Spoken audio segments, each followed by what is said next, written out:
So for those of you keeping track at home, and all of us should be, this is the way it stands. Democrats have no vote in Tennessee, +1 GOP, no vote in Florida, +4 GOP, no vote in Missouri, +1 GOP, no vote in North Carolina, +2 GOP, no vote in Texas, +5 GOP, and now Virginia maps passed by popular vote had been thrown out.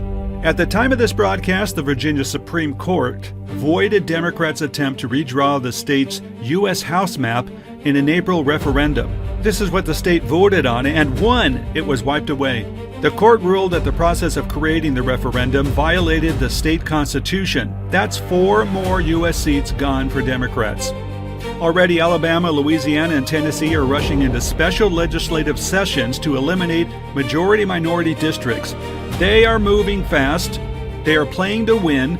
Republican-led states are redrawing maps right now. Maps designed to dilute your vote, to silence your community, to lock in their power before November 2026. This is the only way they can win.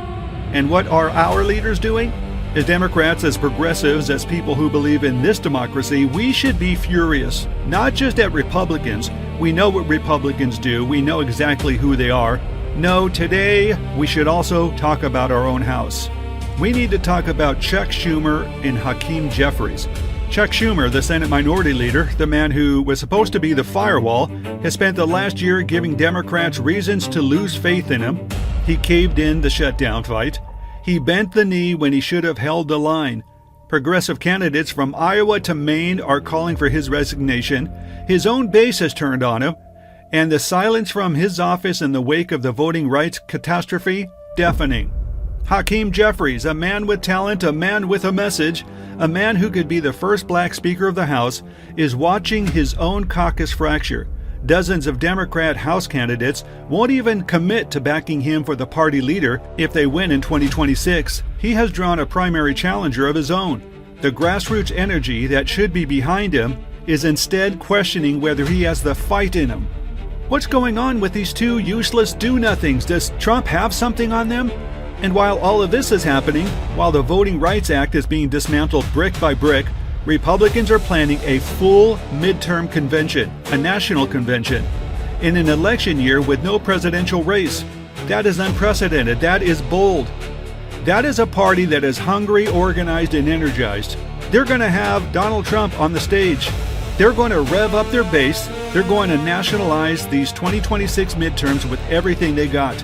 And what did the Democrats decide? The Democrat National Committee announced that they're skipping the midterm convention entirely. While Republicans are rallying their troops for 2026, Democrats are already looking at 2028. 2028. We don't even have the luxury of looking 2 years down the road when the house is on fire right now. This is the crisis. Not a coming crisis, not a potential crisis. This is the crisis happening today, this week, this moment. To Chuck Schumer and Hakeem Jeffries, we say this directly. Enough. Enough with the letters, enough with the press conferences where you stand behind podiums and express concern.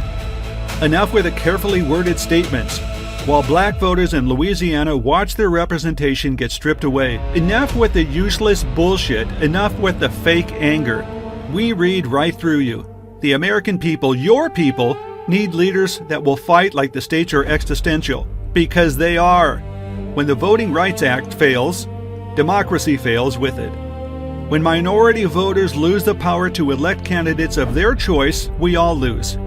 And when Democrats go into the most consequential midterm election in a generation without a unified message, without a rallying moment, without the fire this moment demands, we will lose. Come on, get your act together now. Not after the next news cycle, not after the next poll, now. We cannot depend on these blue wave polls. Remember when the Republicans were yelling red wave, remember that? They had their asses handed to them. They lost big. The voters you claim to represent are counting on you. History is watching, and right now, history is not impressed.